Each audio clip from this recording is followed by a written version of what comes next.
এটি তো 3 দিন না 4 দিন পর খুলেছে। দেখেন তো এখানে ক্র্যাকটা কেন আসছে। দেখেন ভিতর পর্যন্ত গেছে কিনা।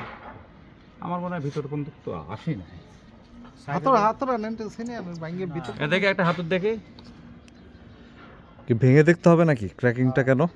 হ্যাঁ একটু দেখ ভিতরে না গেলে তার সমস্যা মানে নাই। ক্র্যাকের ডেপটা কতটুকু আর কি উড়ে আর কি। আচ্ছা আচ্ছা আচ্ছা। ক্যানি দিতে যে এখানে শেষ, এই ভিতরে আর ঢুকে না। ভিতরে ঢুকছে কিনা এমনি কেমনে বুঝবেন? মানে এটা হওয়ার কারণটা কি? এটা তো লজিক মিলতে হবে না আমাদের। বাঁধতে এইভাবে ফাটাবো, এইভাবে কোনাইছে লিখে সমস্যা ছিল না। কারণ এটা তো পুরোটা সোজা চলে গেছে। হ্যাঁ সমস্যা তো